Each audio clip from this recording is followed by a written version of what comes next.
జై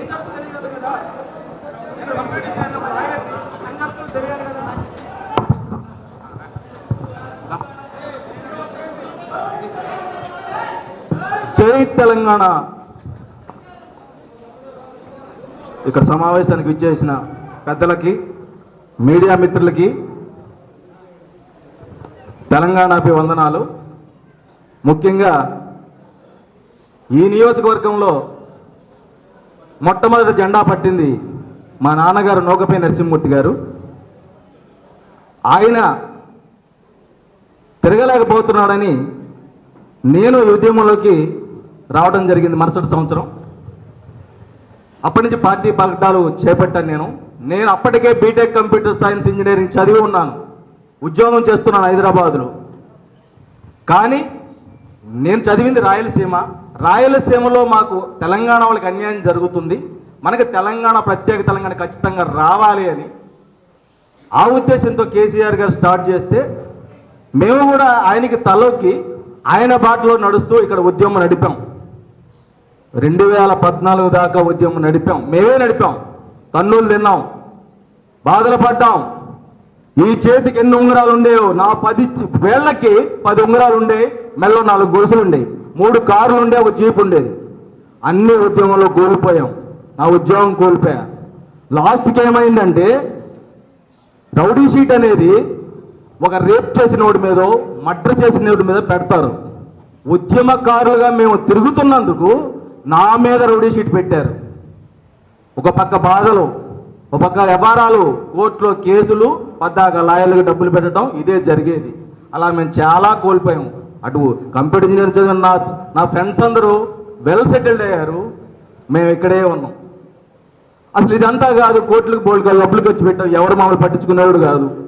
ఎందుకంటే నాయకత్వం కేసీఆర్ గారు ఓకే, కేసీఆర్ గారు ఏం చెప్పినా మేము తల నరుక్కోవడానికి కూడా సిద్ధమే. మీరిచ్చిన నాయకత్వం ఈ జిల్లాలో ఎవరికి ఇస్తున్నారో వాళ్ళకి ఉద్యమకారుడు తెలియకపోతే ఇంకెందుకు మేము ఓట్లు వేయింటాం. తేడా లేదు.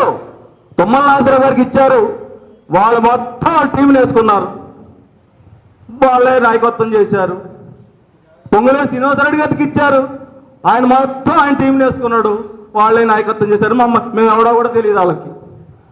లాస్ట్గా పోవాడ అజయ్ కుమార్ గారికి ఇచ్చారు, ఇప్పుడు ఆయన కూడా మొత్తం జిల్లా మొత్తం ఆయనే వేసుకున్నారు. కమిటీలో ఉంది వాళ్ళ మనుషులే, అన్ని చోట్ల వాళ్ళ మనుషులే. మరి మేమేంటి మిమ్మల్ని అడుక్కోవాలా? స్టేజ్ మీదకి వచ్చి అడుక్కోవాలా? మమ్మల్ని బండి గుర్తుపెట్టుకొని అడుక్కోవాలా ఏంటి? ఎందుకు జరుగుతుంది ఇది? కేసీఆర్ గారి లోపం కాదు ఇది, మీరిచ్చిన కింద స్థాయి జిల్లా నాయకత్వ లోపాలు మాత్రమే. ఎప్పటికీ రాజాకాంతరావు గారికి నేను ఎవరో కూడా తెలియదు, ఆయన జిల్లా అధ్యక్షుడు. మేము ఎవరంతో తెలియదు ఆయనకి, జిల్లా అధ్యక్షుడు ఆయన.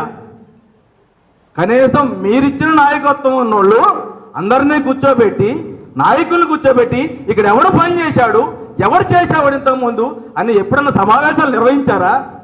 పార్టీ అధికారం ఉన్నప్పుడు నిర్వహించలేదు, పార్టీ అయిపోయింది కదా ఇప్పుడు వచ్చి సమావేశాలు నిర్వహిస్తున్నారు. ఓకే, మీరు సమావేశాలు నిర్వహించినా, మమ్మల్ని గుర్తించకపోయినా మేము కేసీఆర్ గారి మనుషులం.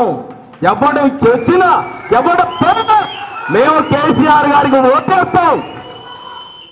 కేసీఆర్ గారు మా ఇంటికి వచ్చాడు, ఇదే భద్రాచలంలో కేసీఆర్ గారు మా ఇంటికి వచ్చారు, కవితక్క కూడా మా ఇంటికి వచ్చింది. మీరెందుకు రారు మా ఇంటికి? ఎందుకు రారు అంటే మేము దళితులమనా? దళితులు నాయకత్వం చేయకూడదా? కేసీఆర్ గారే అంతటి వాడు వచ్చి మా ఇంట్లో బస చేశాడు. మీరు పెట్టిన మనుషులు మా ఇళ్ళకి రావడానికి నొప్పేటి, మమ్మల్ని స్టేజ్ మీద నిలబడి పిలవటానికి నొప్పేటి, అన్ని కోల్పోయాం మేము. మళ్ళీ ఎక్కడంటే నేను కోర్టుకి వెళ్ళి చికాకు చేయబడ్డాను, అదే కోర్టులో చదువుకొని మళ్ళీ లాయర్ అయ్యా. ఇప్పుడు నేను లాయర్నే, ఎవరికి చేశాను నేను? ఎవరు మీరు నాయకత్వం వచ్చిన వాడికి సలాములు చెయ్యం. మేము ఉద్యమకారులు ఇట్లాగే ఉంటాం. కేసీఆర్ పిలిపే మాకు వేద హక్కు, కేసీఆర్ కోసం మేము పనిచేస్తాం. మీరు నాయకత్వానికి చెప్పండి, ప్రతిసారి చెప్పండి మీ నాయకత్వాలకి.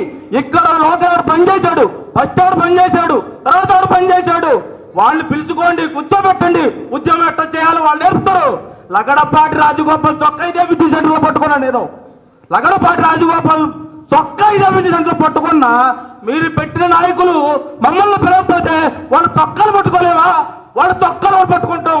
మమ్మల్ని గుర్తించండి. ఇది ఫైనల్ గా మేము చెప్పేది. ఉద్యమకారులు, కేసీఆర్ మనుషులు. జై తెలంగాణ.